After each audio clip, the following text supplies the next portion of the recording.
Hello, hello. Happy post-Thanksgiving to you guys. I hope you all had a nice Thanksgiving.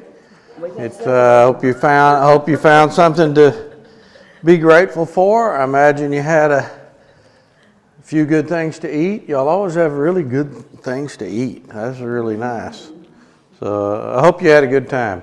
I had my whole family was in.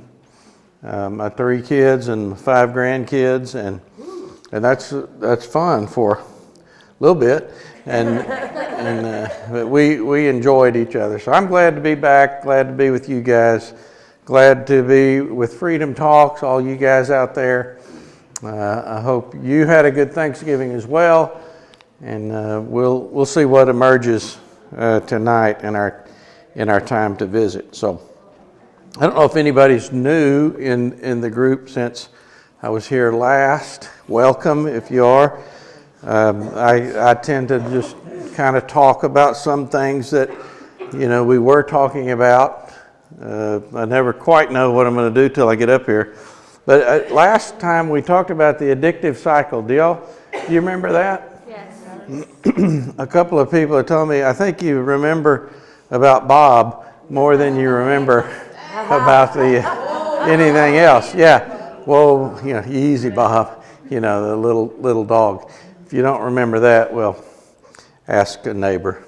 But we talked about this addictive cycle, and I'm going to play off on that a little bit more tonight. But just to remind you, we talked about pain, and that we all have pain. We've got that inside, we got it outside. It's physical, it's emotional, it's mental.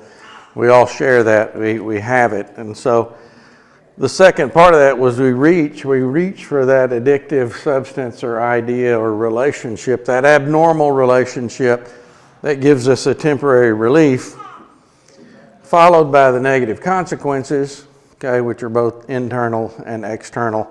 And then a lot of guilt and shame, which increase my pain, and we get caught in that cycle.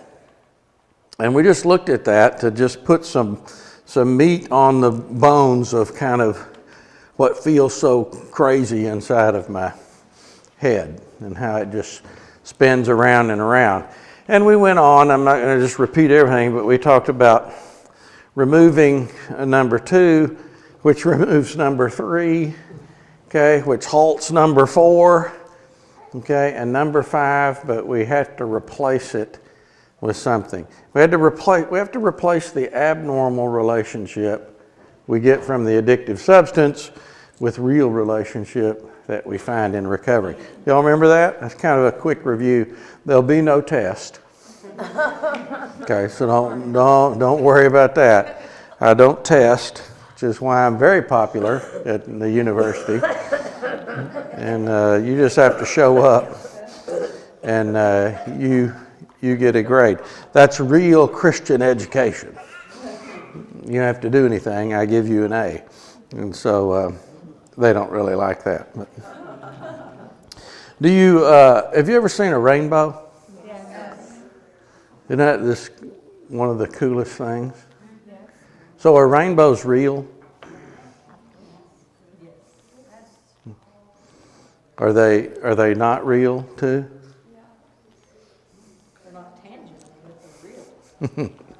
Okay. It's a big word. Not tangible, or maybe they are tangible. Would you climb a rainbow? No. Would you hang on one? Would you slide down one? No. If I could. A man-made one. Okay, man-made one. So the reason I'm talking about this is rainbows are something that we see, and it's really there, but there's no real substance to it. So it's there and it's not there, kind of at the same time. Our science has now told us that it's bending of light, through the water molecules, and the spectrum comes out, and we get to see that, and that's really cool. Kind of messes up all of the fantasy of it, but whatever. But the reason I'm saying that is I want you to consider your thoughts. See, are your thoughts real? Yes. And are they not real? Yes. thoughts are like rainbows. They're not real.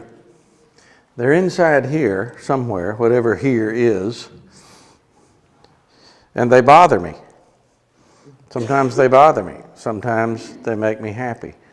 Sometimes I feel like they're positive. Sometimes I feel like they're negative.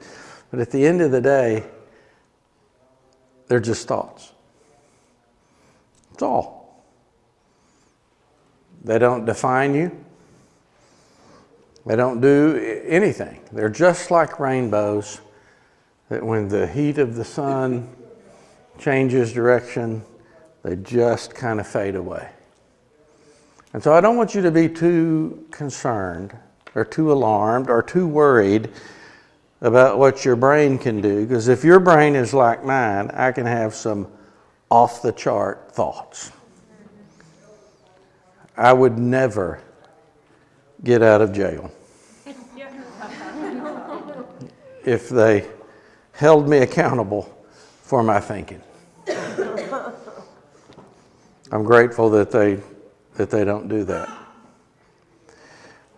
They're just not real. So don't tend to them too much.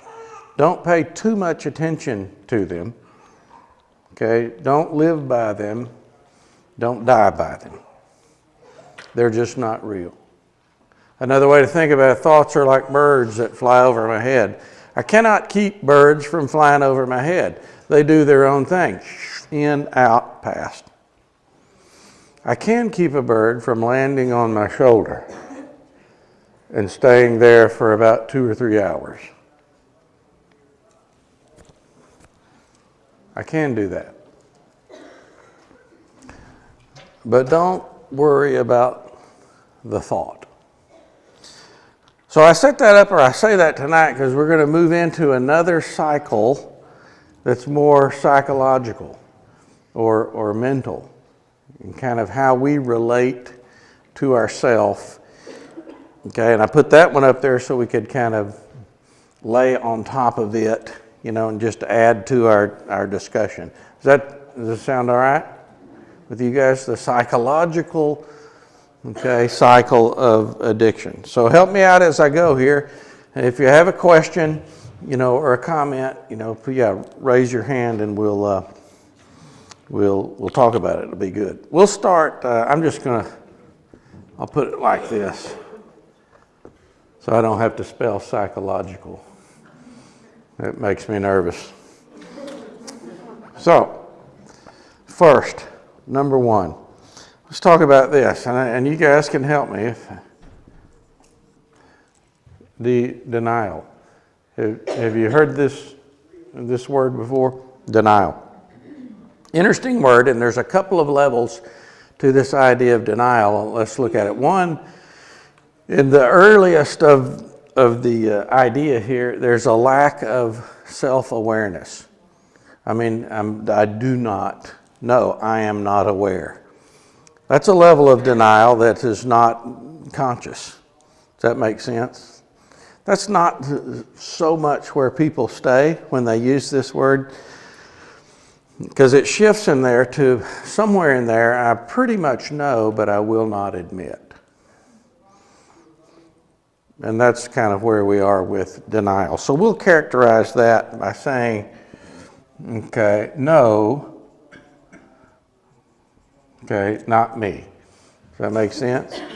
Now, even though I'm scared about that, still there's a period of time that I stay right here in this idea of denial. I'm either I'm not self-aware, or I just refuse, to admit it.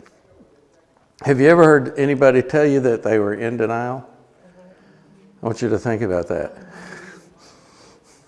That's pretty odd, isn't it? I'm in denial. Well, no, you can't really be in denial and know you're in denial. You're in non-acceptance. I'm in lying to myself, and maybe to you, or trying to at least, get away from it in that method. And so that's where we are. We're all there. Not right now, but we all have been there. And it's an aspect of this. Eventually, because all of this is occurring over here, eventually you can't really deny it anymore. The evidence is growing, and it's just nowhere to hide. And so I've got to become at least a bit self-aware, and then have, I got to do something else. I got to change horses. And so I do that, and it moves into what we're going to call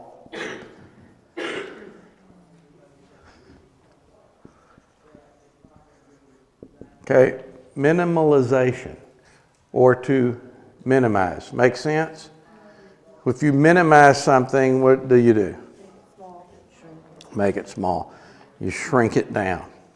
So we'll characterize this one, by saying, yes, me, but not that what? Yes, me, but not that bad. It's not near as bad, as you think. It's not near as bad as you're saying. It's not near as bad as they're saying. And so we're constantly, minimizing and shrinking down. We can't really say, no, not me anymore, but I can ride this horse, for a while. Make sense? Not that bad, not that bad, not that bad. What continues to mount up? These negative consequences, they keep going, they keep adding. Eventually, if you look at our metaphor, then that horse dies as well. I can no longer shrink down what's happening. I can't minimize it. So I'm going to have to change horses, again.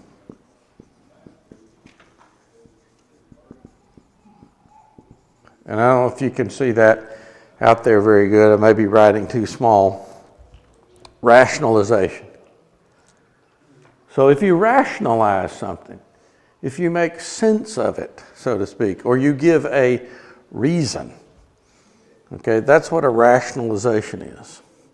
So I'm not self-aware, or I'm in self-denial, then I shrink it for a while, then I can't shrink it any longer. And it moves in to this idea of rationalizing.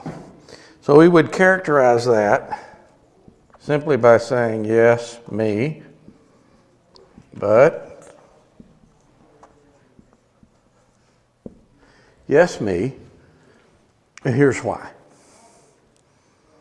So I'm wondering if you're connecting to any of these stages here. If you've experienced or run through this, and quite honestly, this is not limited to substance abuse. These are psychological stages of life. This is what people do. It could be any aspect of relationship with self or family or others. They can, be this and minimize it and rationalize it. So I'm coming up with a reason. I'm going, did you have a question? I did. Awesome. Yeah. I'm glad that was quick. I got it though. Can you go through, say you go to denial and then can you go back through the cycle? Oh, you're way ahead. Okay. You're way ahead of it. You were a good student. Did you make good grades? And yeah. You were such a good student. Yes. The foreshadowing of that, so you won't be on pins and needles, is yes, we can cycle back through, and then it's quite obvious. So how long do you stay with this rationalization? How long do you have a reason? That can go for years, can it? You live with reasons. I mean, you had to see reasons every day. You had to go to work. You had to interact. There's reasons abound. There's all kind of reasons. And so I think you probably hardly ever, you just never run out of reasons, which is kind of why it's so easy to cycle back through some of these. But eventually, there are times and spaces that you go, There's no more reason. And we kind of go to a little bit, maybe a little bit different one, but not too much. Blaming. So you're probably ahead of me. So blaming would be, yes, me, but, oh, good. Yes, me, but not my fault. It's kind of a sneaky kind of rationalization. Have you ever blamed anything or anybody? Yeah. Or have you ever been blamed? Yeah. There's enough blame to go around, unfortunately. But yeah, we all share that. Yes, me, but not my fault.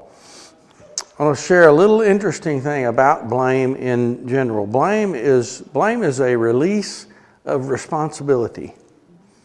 It's a letting go. It's actually a control mechanism, okay, kind of weirdly applied. Because if I can come up with a rationale where it's not my fault,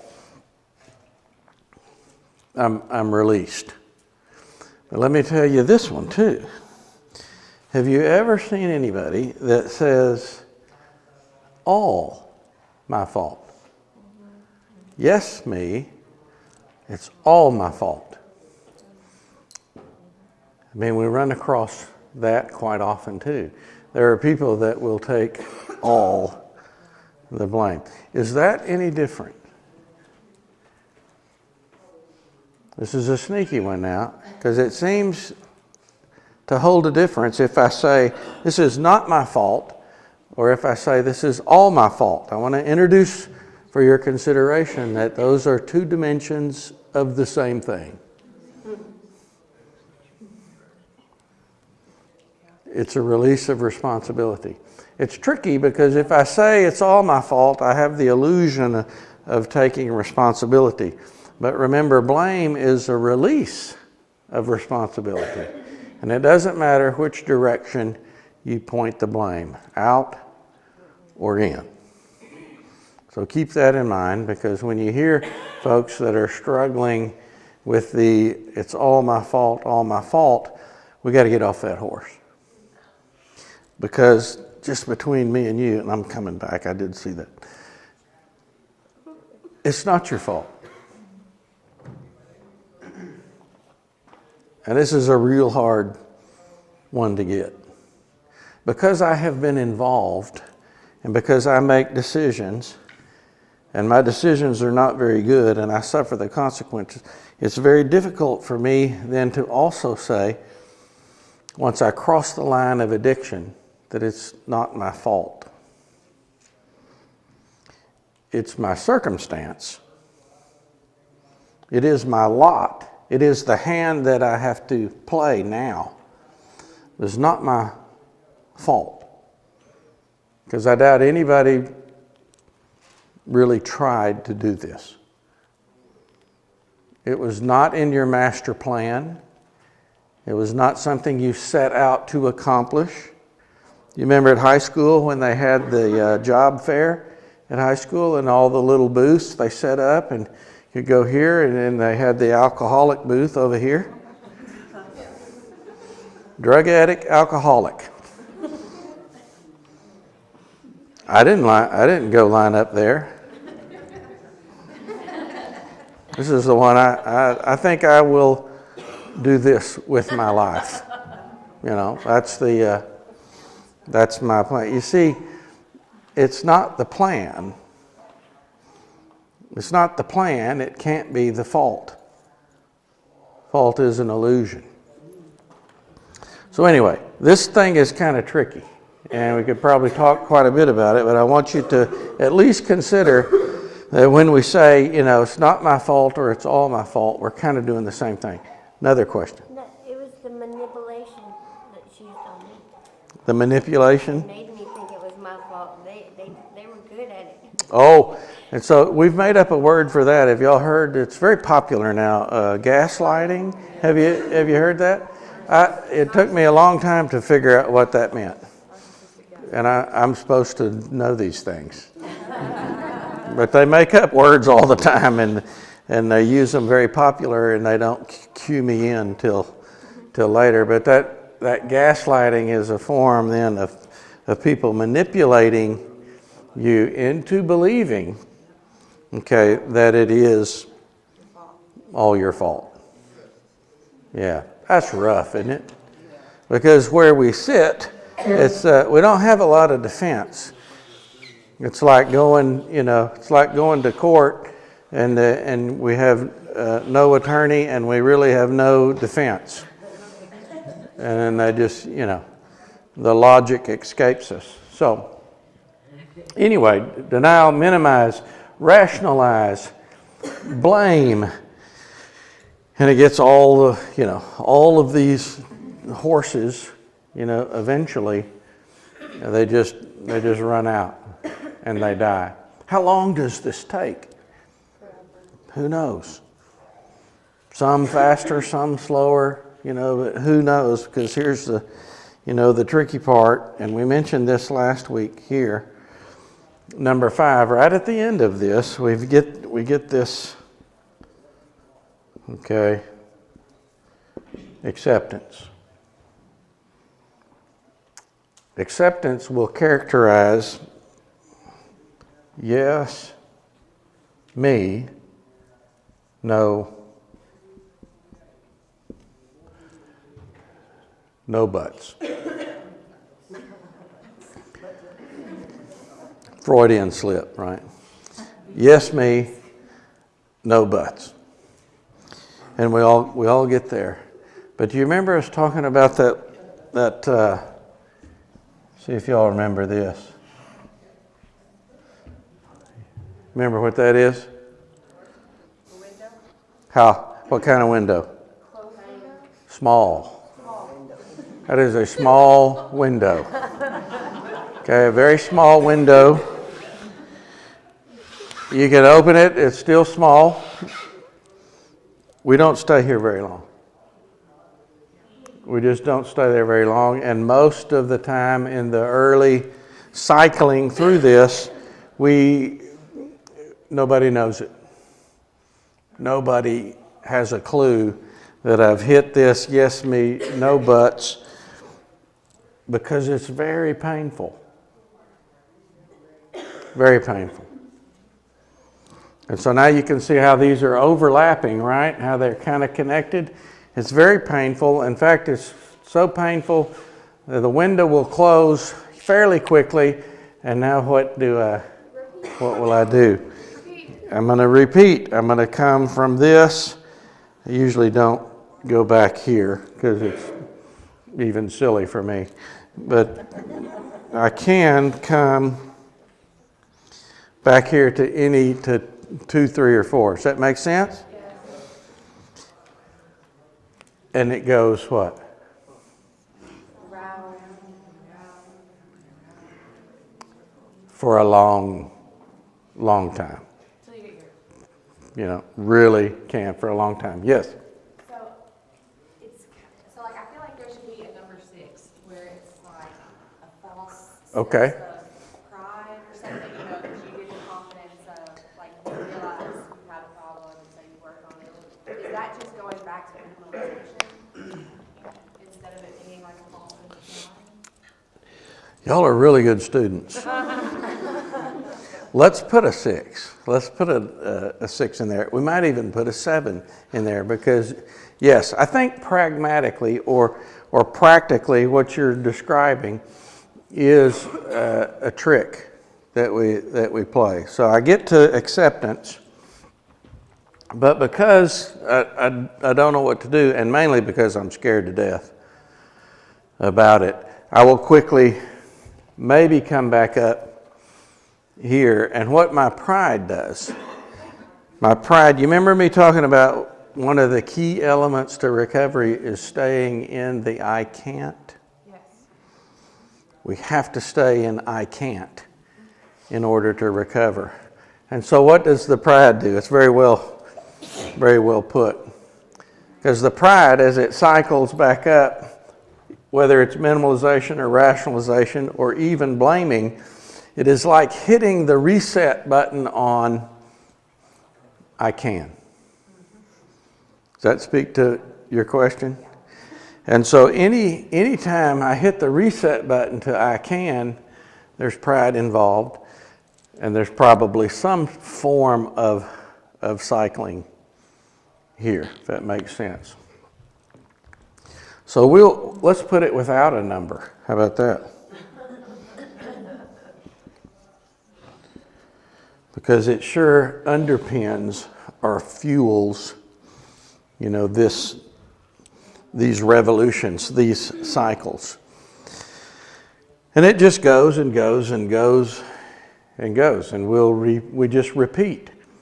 And maybe the trip or the stay, the length of stay at each station here may start to get, a little smaller. Maybe I don't stay there quite as long. And I keep finding myself back here, at acceptance. And how many times do I have to get to that point, before I surrender and get help? That's an unknown number. It's an unknown number. And there's no real guarantee to it. Years ago when I was working in rehab and inpatient, we had a saying, we're going to be locked up, covered up, or sobered up. That's where this ends. Locked up, covered up, sobered up. And so my encouragement, and when we start working in these treatment centers, we're always trying to raise that proverbial bottom so I can sober up. And that's, when we keep cycling through here and the short windows and all of that, it's, that's what we're trying to do. There's an additional one down here because and this is a real sad thing, right? They're very sad. Because you can, we'll put it at 6. And this happens. After you do this a number of times, maybe we should use a number or should use something else.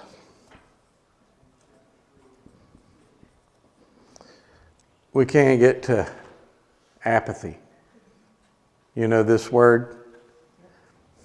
We're going to characterize this by yes, me. Any guesses? Don't care. I don't care. Now, in a way, sometimes this may be connected here, and I'm not saying that if you ever get to this point, it's a point of no return, because there is no such thing as a point of no return. That's a myth. That's an illusion. It's a rainbow. It may seem like it, but some people get there and they give up. They just give up. This has been so exhausting and so painful, and the attempts and the tries that I've made by myself, the staying with the I can has become so exhaustive that I just, I don't care anymore. It's usually this usually comes, at that point where, I've lost everything. And, it's kind of a slow, apathetic situation. I put that in there because, and usually it's not the case with most, but it can happen. It does happen. And we don't want that. I don't want that for anybody. And so as we circulate, we wait for what? We wait for the window.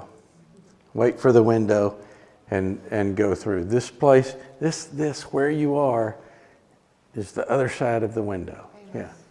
So I feel like I'm on the other side of the window. You are. Okay, but I feel like I still have the thoughts of 2, 3, and 4. You do. Even when I'm sober. Yes. So how do I change that? Because I feel like that's always leading me back to relapsing. Maybe y'all should just teach the class. It's awesome. No, it's like where we're going. Because, yeah, what's going on inside my head, even when I'm not using and I'm sobering up? What have I got? Rainbows. Rainbows. Mind over matter. Mind over matter is, okay, mind over matter, if we're not careful, falls into I can.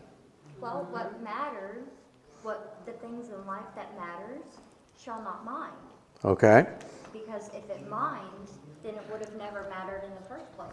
So if we get into the interesting thing about language and how language affects and sits with people, because as you expound upon that idea, yeah, that's good. We got to be careful with just stopping short of saying mind over matter, lest someone else interprets it and I can. Make sense? Yeah, we really have to develop, our language and make sure that we do it. Now we're going to come back to rainbows. So did you? I was just gonna say, your coffee's over there. Oh, What? It's on the table.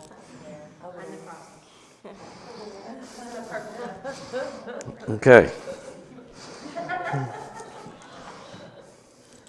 Thank you so very much. This is very nice. Is it hot? Semi.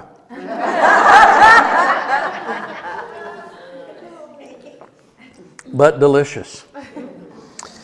So even when I'm not using and I'm in this sober state, I'm on the other side of the window, this is still going on. The mental obsession will not leave me alone. What happens if you reach number 6? What happens then? If you reach number 6, okay, again, it's the point of if you don't care, you're going to be mentally at number 6.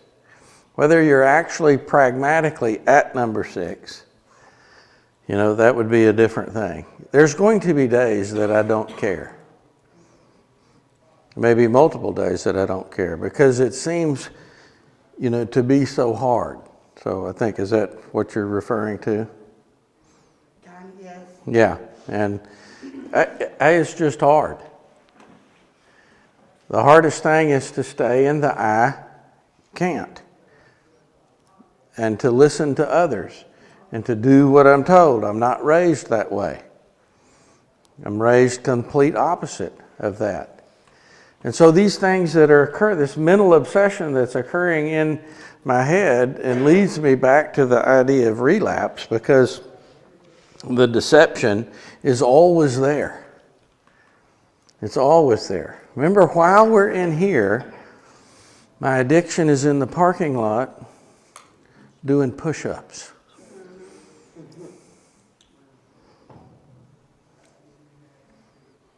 And I'm no match for it. And so what's so irritating is as I'm in these settings and I do actually get feeling better and the fog clears from my head and I start doing some stuff, it won't leave me alone. But that's why we started with thoughts are not real. How do I deal with this? It was a great question. When a rainbow is a rainbow, there's water vapor and it's kind of clouds and it either happens with a big thunderstorm or it happens kind of early in the morning, okay, or late in the evening. Now, I don't want to give rainbows a bad name, so don't panic. But when the sun comes up, the rainbow fades away. So I would answer the question, is how does the sun come up?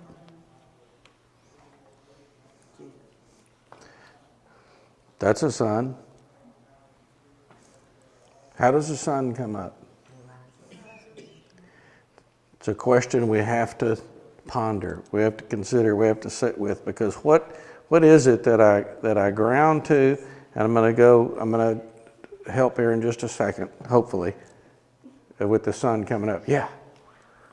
I was gonna say, I kind of think of it more as like, how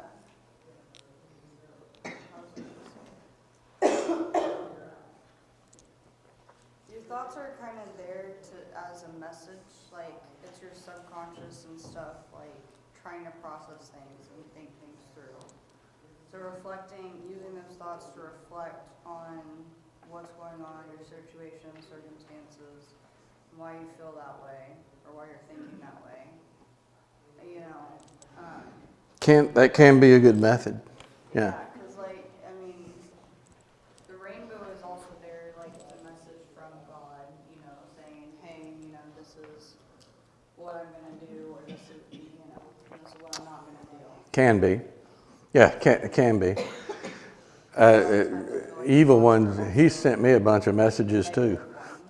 Yeah. To learn from and to reflect on. I wish I had a channel that was only from the Creator, because I get some from the other guy too. But it's an interesting point, because what comes from the subconscious, or what we call primary process, what comes from the subconscious and filters up then into my conscious thought process. And it's interesting about that. Again, if it pushes me negative, I don't want to pay much attention to it. If it throws me positive, Or if you be think okay. through it, it could completely get rid of that thought process in the future. Could be that it's neither positive or negative, not that dichotomous, it's a process. Yeah. Yeah. I was just gonna say, capture your thoughts, like the catch, challenge, change and release thing. Yeah, capture your thoughts is an interesting thing. Then what do we do with those captives? Then you have to challenge it and then change it. If you got to filter it out and decipher whether it's a good thought or a bad thought and who it's from. Change it and then let it go back out. Okay, all right. In Hebrew language, it's called in Bible, make that known. Mm-hmm. It means change your ways of thinking and repent. Repentance quite possibly, is moving into the I can't. Yeah? Good thoughts. On me, I came in here with number 3. Mm-hmm. When we started talking about it, I went to 5, and I got trapped in that window, and I went back to 2, and I closed up. Uh-huh. And that's the recycle, that's what I keep doing, and I Yeah. can't get out of that. Is it like the dryer? Because I feel It's like like being stuck in the I don't dryer? wanna, I get, I'm in Yeah, that small window, and I get trapped, I don't wanna talk about it no more, and I go back up to 2. yeah. Does that, Yes, it's exactly How do I get what's out going of on. it? Well, $1 million question, isn't it? Yeah. How do we get out of this? Real relationship, which we trade for the abnormal relationship, okay, which is what we're doing. Again, and it's a very good point, it's a process. You have been trained classically by Western civilization to put all of your focus and emphasis on destination and ignore process. We would be far better off paying much more attention to process and leaving destination alone. Because the only time you get to the destination is when you get to the destination. And if that's what I'm holding in my mind as achievement, or as graduating, or as making it, or as getting sober, then you will probably find yourself not ever quite there, which is pretty discouraging. which feeds back into these cycles and helps me continue. So process, how would you engage, and this is another way of the sun coming up, how do you engage in process? Because this is a process way more than it is a destination. And so practically or pragmatically, we got a few minutes left, when you find yourself day to day trapped in these cycles, particularly these, because they can come up anytime. I don't know about you guys, but sometimes I just have a bad day.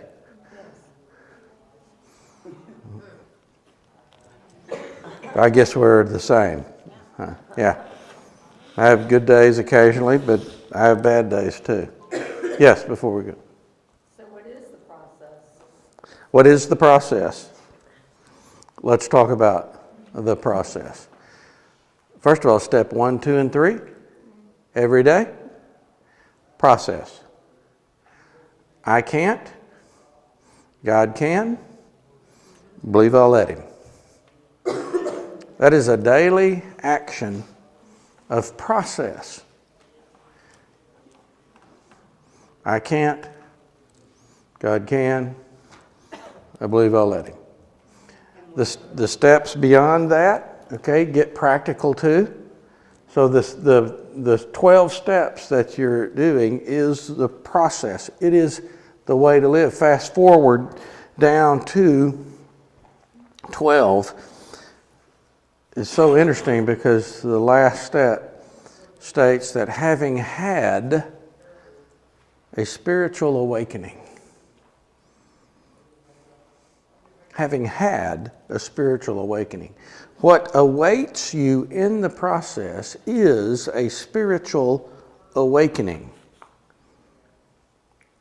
And once having that, then I live my life, okay, by these principles and these steps, and the best of my ability, I carry them to others, which also is a part of the process. And so, yeah. It's like this program, it's a day-to-day process.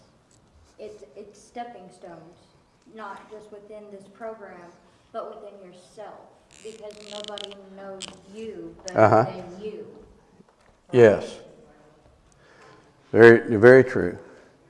Let's think about it like this. Our languaging and our education is so interesting. But most people talk about living or dying. Now that's about as strange as you can make it. Because what's the difference between living and dying? Die every day. Nothing. Zero. Nothing. It's two words that mean the same thing. We're all dying all the time, every day. Feels like it some days. We're also living. Okay, the trick is to learn how to die well. That's what I tell people. Which they, look at me like, no thank you, I don't want to talk to you anymore. But you can interchange those words. It's an example of process over destination. There's no difference in those words. The destination is set. It's all appointed. Someday this shell, this vehicle stops working. The real me, though, I believe, and the real you, continues to live. For me, when I feel like for my healing and to get out of that window, I'm going to have to cry. I'm going to have to Oh, go my through word, pain, yes. And I'm going to Yes. have to anger. Yes. I'm going to be really angry at myself. I just don't want to feel that right now. That's fine. We'll come back to it. We'll come back to it. Okay? You don't have to right this second. Were you here when we talked through the emotional process? Through that? I don't know if you were here for that. Don't know really when that was, but there's a process to deal with those emotions that are kind of all in the middle of this anyway. So let me tell you something else. Do you remember, I want you to think about, and this will help you in the moment, in the day. Do you remember your 5 original teachers? Your 5 original teachers. This is where we go. This is where we go when I get this spinning around in the daily basis, when the rainbow gets dark. Do you remember your 5 original teachers? Because you should visit them every day. And you're already going, not possible, because you're thinking not what I'm thinking. Can you believe that? Can you possibly believe that? Help me out. Who are your 5 original teachers? Mom, We are so American. Yeah. Yeah. Well, what? Who said that? Bless Carrie's heart. Did y'all hear? 5 senses. 5 senses, and they told me I had no sense, but I actually have 5. That's funny. I got 5 of them for sure. Your 5 original teachers. So let's put them up here. My eyes. My eyes. What do I see? And what I'm talking about is my head gets so noisy. My thinking rattles around so strongly that I don't pay attention to my 5 original teachers. You can simply walk outside and look at something and be grounded. This is what we teach in Native American culture. Your eyes, fascinating. Of course, also your iris, or your ears. What do you hear? What are you hearing? Sometimes my thinking gets so loud, I can't hear anything. I can't hear the breeze. I can't hear the rustle of the leaves. I can't hear the birds. I can't hear anything. You know, you hear more with your eyes than you do with your ears also. You can simply sit still and be grounded in this way. And all of this fades out. My eyes, my ears,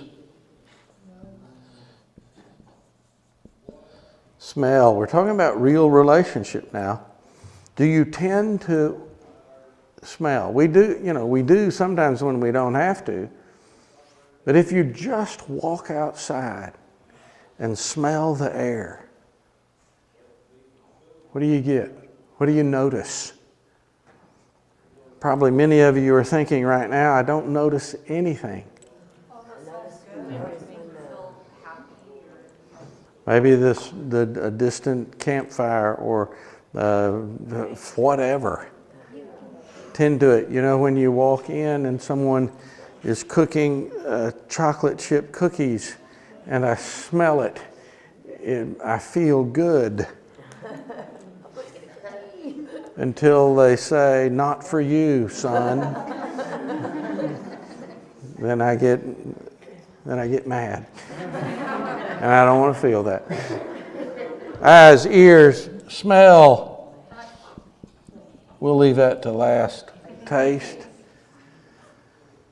These are just, my original teachers about relationship.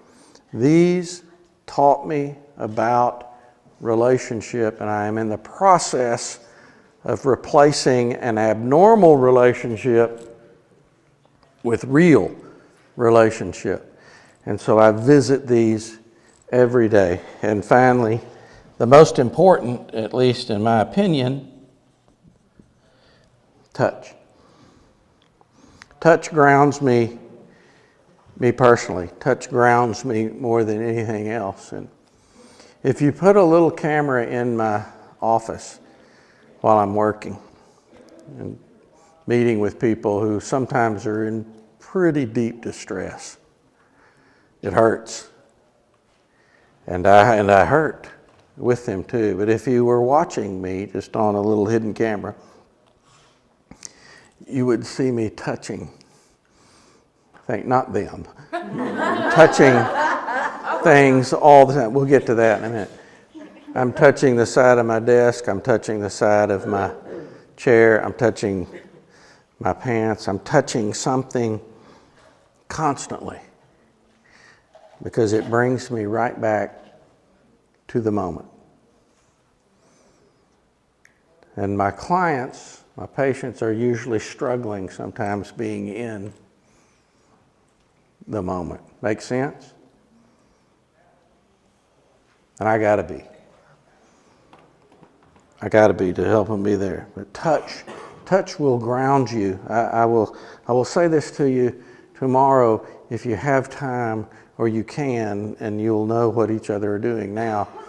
Go out and sit down on the ground and put the palms of your hand out and touch the Earth Mother and see what you hear. See what emerges. I don't know. Maybe worth a try. It's connecting. It's grounding. It's being present. It's being there. These are the components or the aspects of real relationship that we must be replacing. Because if I don't, remember, if we take this away and I don't replace it with real relationship, I'm still caught in these spin cycles. You and I have to engage in real relationship. Touch is so important. It's the most communicative of the senses. Unfortunately, it can also be the most damaging. Inappropriate, unwanted touch. That hurts. It's traumatic, right? Very traumatic. So the degree to which touch can be damaging when inappropriately done, it matches the degree that it means so much. It's very sad to me that sometimes people are adverse to touch because of trauma. And they stay away from it. And understandably so. You with me? It's very understandable. But we miss so much. With appropriate, healthy touch, it communicates love, care, and concern better than anything else.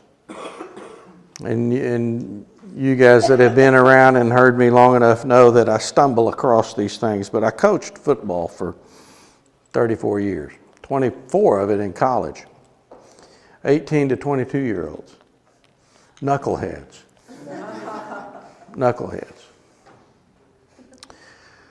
I don't know if some say I was a really good coach. I don't know if that's the case. In terms of X's and O's and knowing everything about the game, I know quite a bit about it. But for some reason, and I think I was lucky, there wasn't a day go by that I didn't touch my players. Shoulder, neck, head, hands. Never. Not a day. Of course, obviously, it's not a day that I didn't do that with my kids either. Those guys would run through the wall for me. Not because I'm special.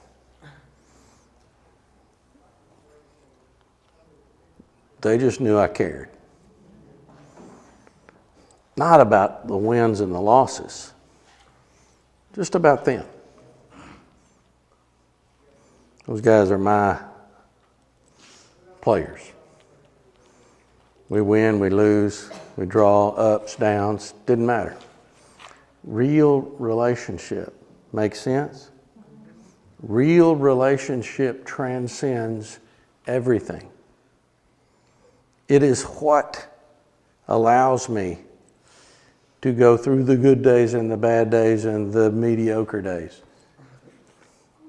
It's what's in place that allows me to get out of these cycles. And when I say get out of them, I mean they don't necessarily go away, because life is life. I got to live it on life's terms. But it doesn't own me. What owns me are the concepts of real relationship. And when I need to, I go to these 5 original teachers, and I do that every day.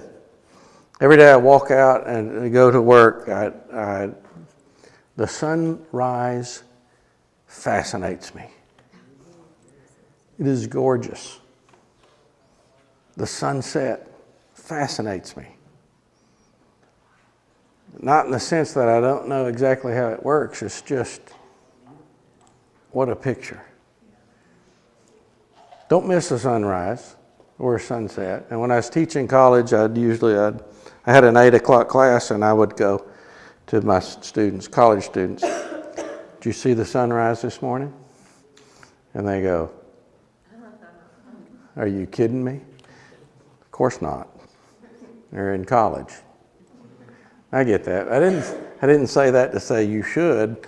I just said it to go, man, it was something. It was spectacular. Grounding, real relationship. How do I relate with myself, with you, with my family, with nature, with the higher power, with the Great Spirit? How do I relate to life and the ups and downs? That's real relationship. It's all about relationship. The relating to. We find ourselves caught in these muddles. We find ourselves trying to get out. The process, okay, just a little bit of one there, and maybe for you to try and to tend to with each other. I hope and I pray that what we talk about, okay, opens a few ideas, maybe some considerations. Maybe it hits for some and not for others. That would be normally the case. But don't worry about not hearing all of it or not grasping all of it, because I will tell you it trickles down into your primary process. It's a seed. It's down there. It's planted. It's there. So don't worry. Don't be faint-hearted. Okay, be encouraged. Be encouraged when you are discouraged. Because if you didn't care, you wouldn't be discouraged. So discouragement is not a bad sign. It's a sign of what I care. I don't know where it comes from. It just came up, so I had to write it down. It said, I put down, don't let life control over you. You have the right to control life. I don't know. Slippery slope. Yeah. With control. Y'all are great. Thank you for letting me come. The night is yours. The lesson is yours. Bye in Freedom Land.